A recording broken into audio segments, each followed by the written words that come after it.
10 years ago, on a distant planet, I saved a little child. At the time, I thought it was just a fleeting act of courage. But now, standing at my door with long ears and eyes like no humans, she's back, and she says she wants to marry me. The jungle of Clithera 9 had a way of swallowing sound and sanity in equal measure, and he quickly discovered that the two were not entirely unrelated. He had come as part of a routine scouting mission, routine in the sense that nothing about interstellar exploration was ever remotely routine. The ship's AI had assured him this world was mostly safe, which, in hindsight, sounded like the kind of advice a malfunctioning toaster might give if it had been programmed by someone with a penchant for cosmic sarcasm. Even as he trudged through bioluminescent underbrush that glowed like neon noodles and navigated routes that seemed to have ambitions of their own, he kept muttering, "Mostly safe, my shiny titanium butt." The flora was more aggressive than the fauna, and the fauna were equally audacious. One particularly large insect, roughly the size of a frisbee but with 6 legs that moved like hydraulic pistons, zoomed past him and landed on his shoulder, apparently judging him for being human. He yelped, half in surprise, half because the insect's legs tickled in a way that was entirely unacceptable on any sentient creature.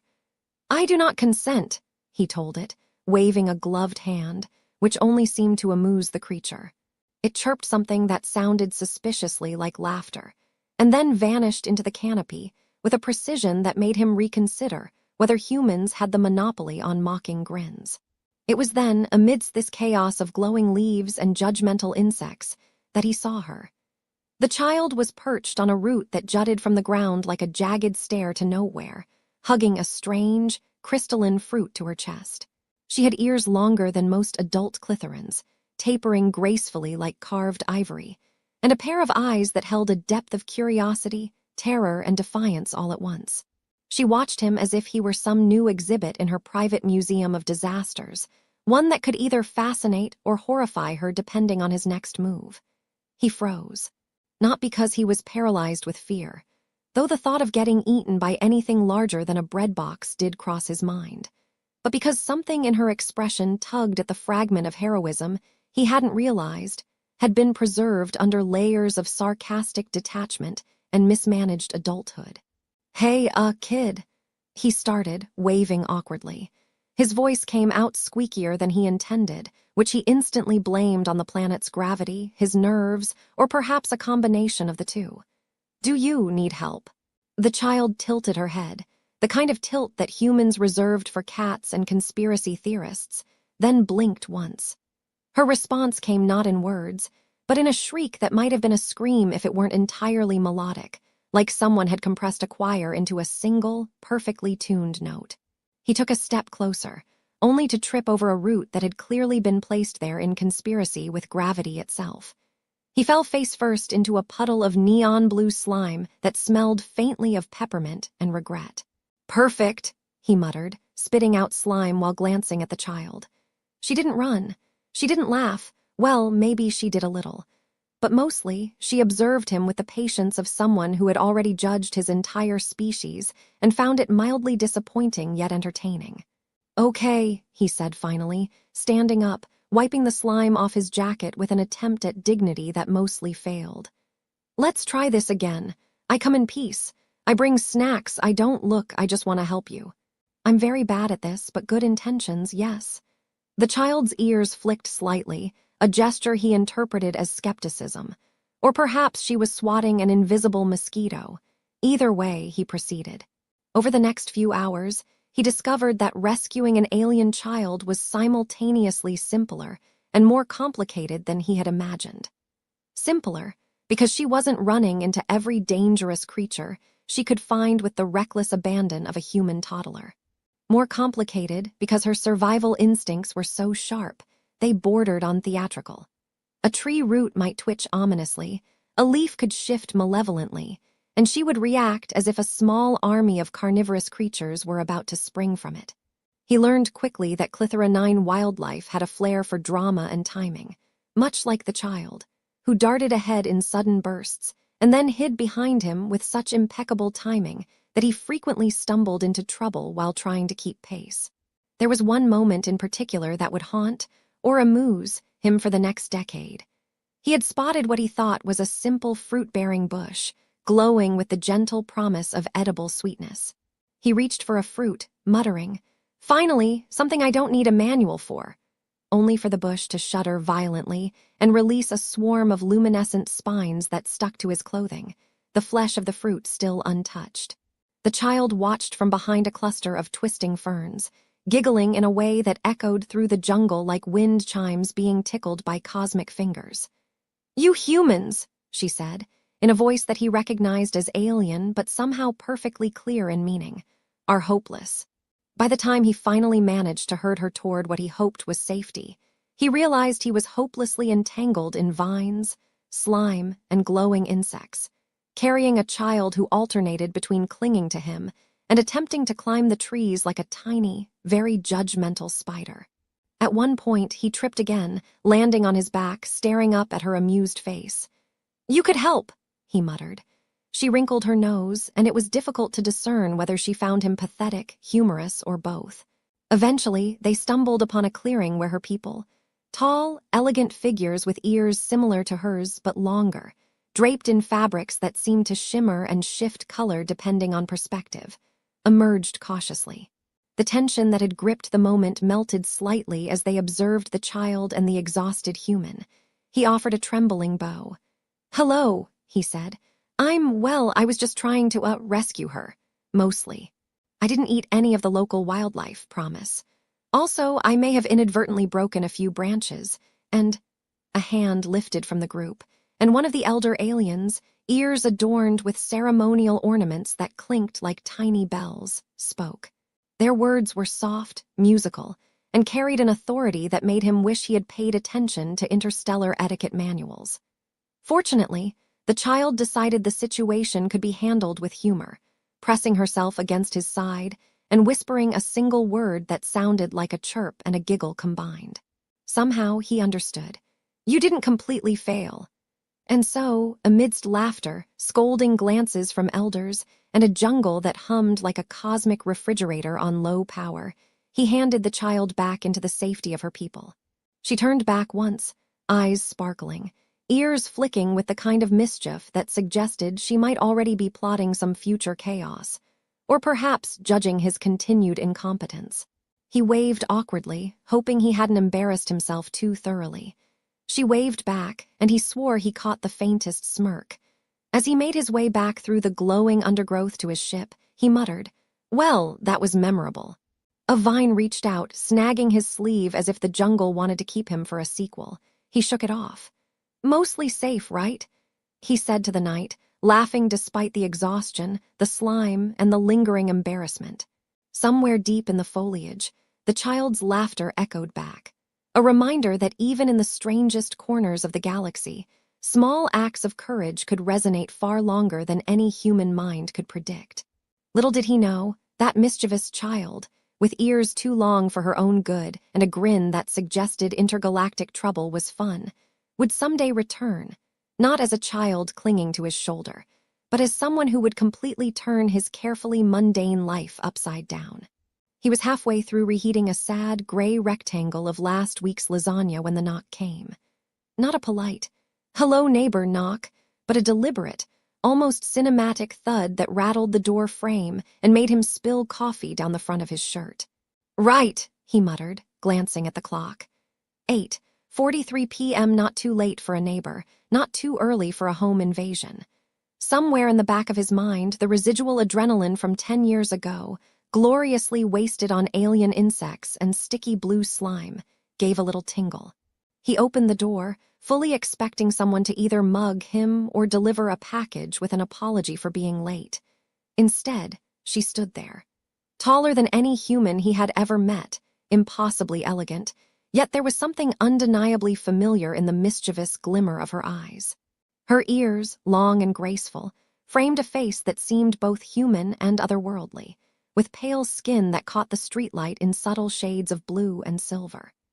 Her hair shimmered as if spun from moonlight itself, cascading down her shoulders in waves that defied gravity in a way he suspected only aliens could manage without serious violation of physics. And there she was, smiling at him.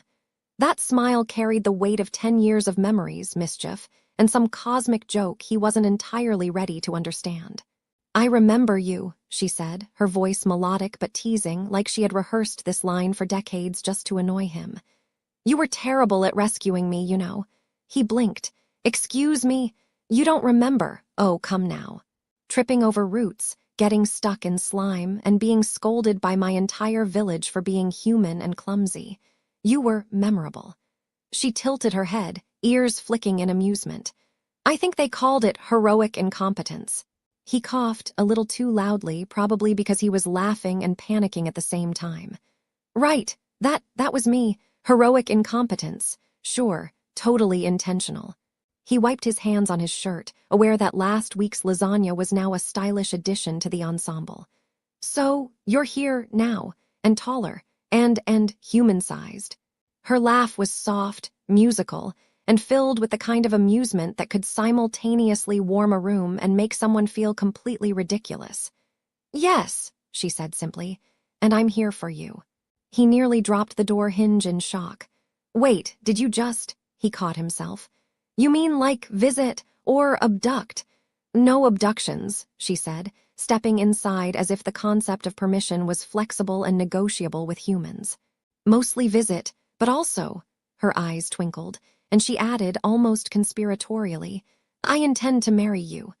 The words hung in the air like an alien fog, thick and impossible to ignore. He stared at her, half expecting a punchline. There had to be a punchline. "Marry me?" he asked, incredulous. You're saying that because I rescued you 10 years ago? Is that like some galactic karma thing? Or did I just win a contest I didn't know I entered?" Her smile widened, ears twitching in subtle amusement. "You could say that. Or you could just say yes, because the alternative is admitting you've been outwitted by a child whose ears were longer than your patience." He sat down abruptly, head spinning. "Okay, let's take a breath," he muttered to himself. 10 years ago, child. Saved, now alien woman marriage, oh, and apparently my lasagna is a metaphor for life.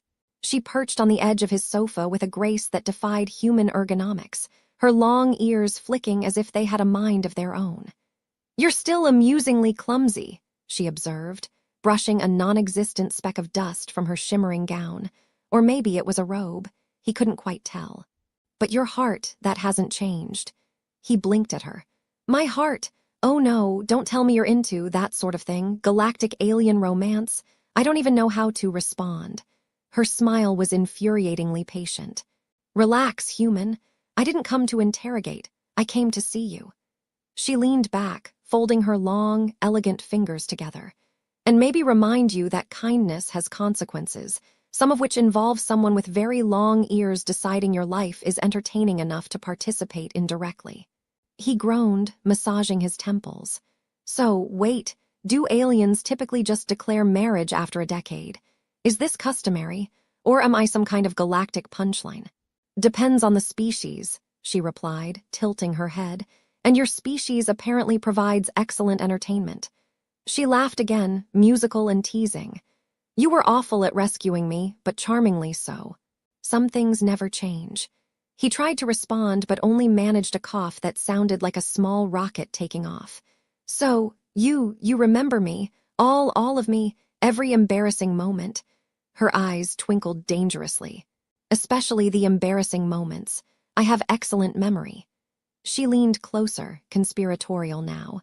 "Like how you tripped over a root, fell into slime, and then tried to pretend you were performing some heroic dance. That was unforgettable." He laughed despite himself, a shaky, incredulous sound. "I was heroic, totally intentional. Slime choreography is an art, you know."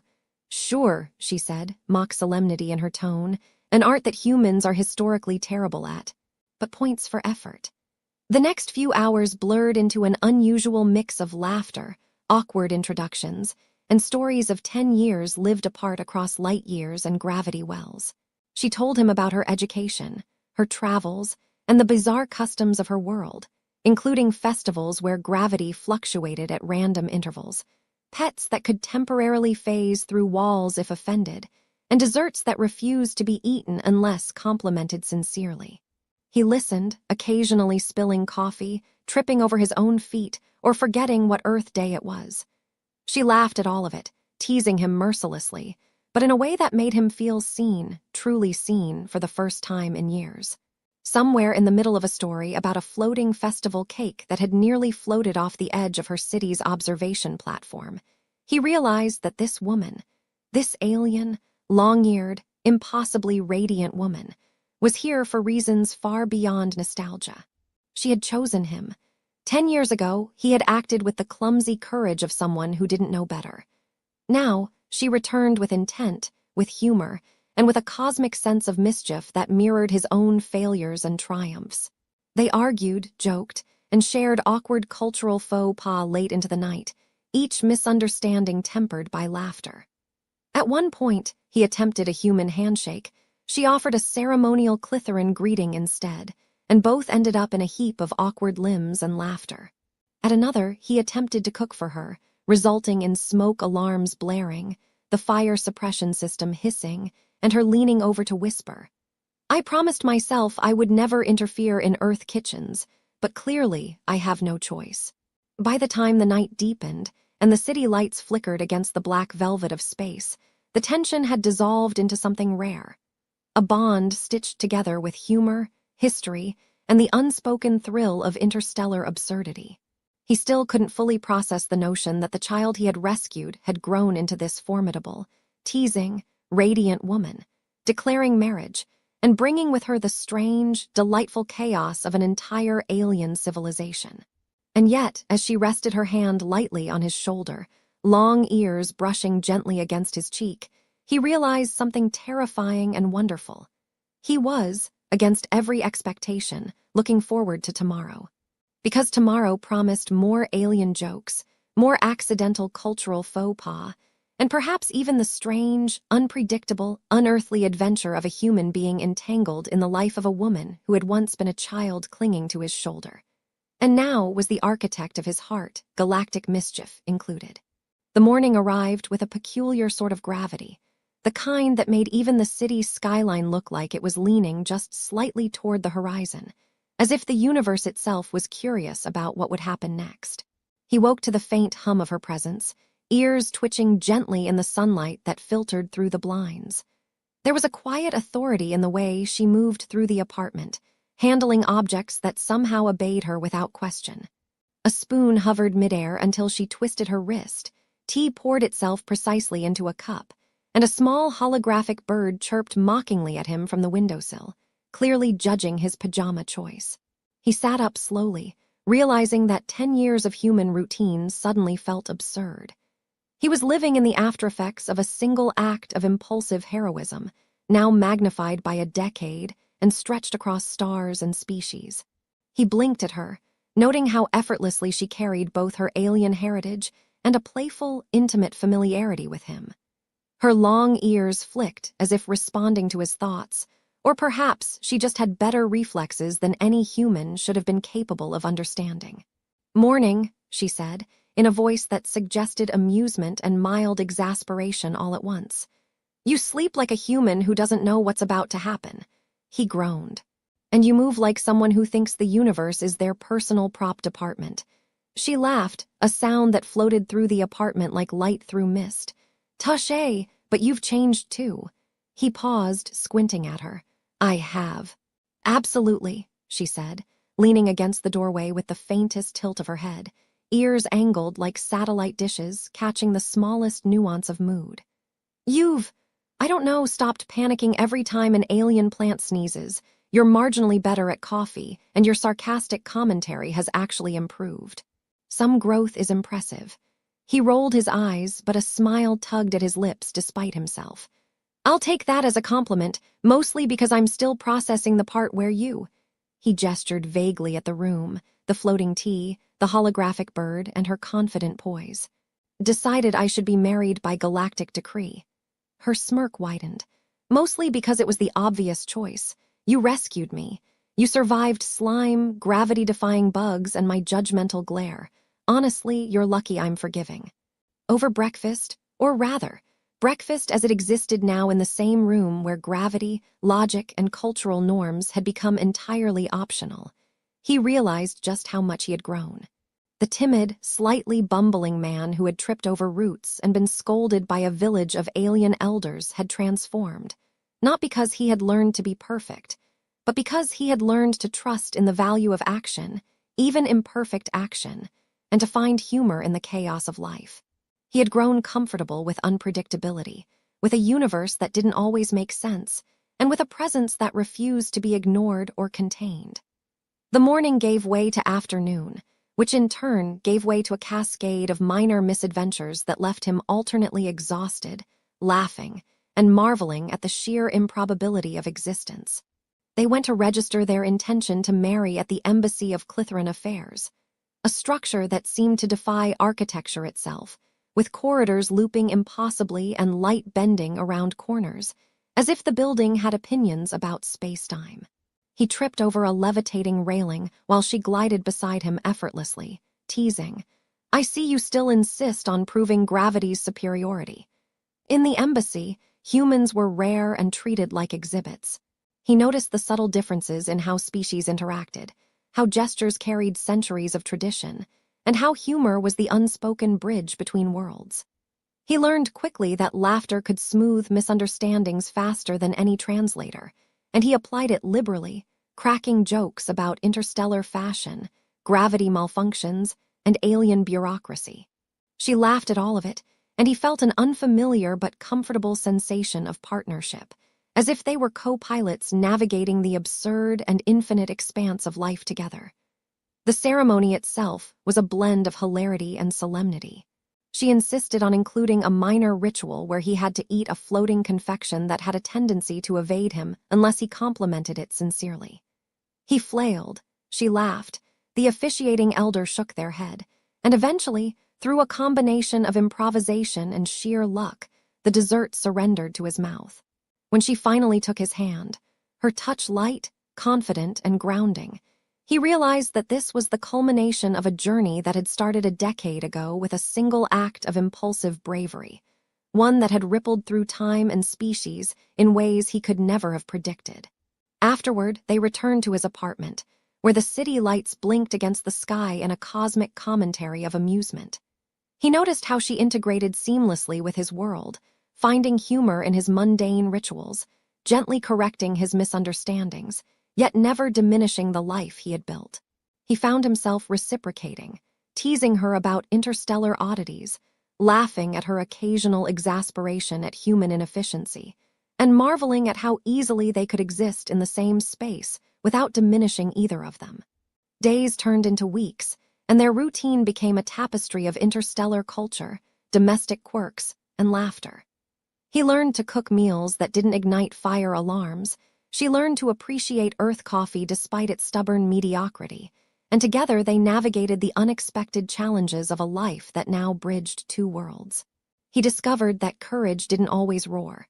Sometimes it simply endured, and sometimes it flourished when combined with humor, compassion, and the audacity to love across species. He remembered the slime, the roots, the judgmental eyes of elders, and the mischievous sparkle in the child's eyes.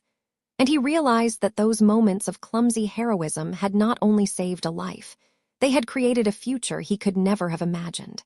The human who once stumbled through alien jungles was now confident, not because he was perfect, but because he had embraced imperfection with curiosity, humor, and the willingness to act. One evening, as they floated in the living room while the furniture adjusted itself to her comfort, books hovering, lights dimming softly, holographic stars twinkling, they sat together, silent except for the occasional chuckle or whispered commentary on some minor absurdity of the cosmos. He reached for her hand, feeling the warmth and strength that had always been present, now fully realized. "You know," he said softly, "I never thought rescuing a child would lead to this." She leaned her head against his shoulder, long ears brushing against his cheek. "Neither did I, but the universe has a sense of humor." He laughed, the sound full and unguarded, blending with the faint hum of the city and the subtle vibrations of their combined worlds. "Yes," he said, "and apparently it has excellent taste in companions." In that quiet, improbable space, he felt the weight of 10 years, the lessons of courage and compassion, and the infinite potential of humor in the face of cosmic absurdity. He had grown, not just as a human, but as someone capable of seeing beyond his narrow expectations, embracing the unknown, and laughing even when the universe seemed determined to test him. And she, the long-eared, radiant woman who had once been a child clinging to a tree root in a jungle light years away, had returned to show him that some bonds, formed in moments of courage, humor, and pure accident, could traverse time, space, and species, leaving behind a life richer, fuller, and infinitely more delightful than either could have imagined.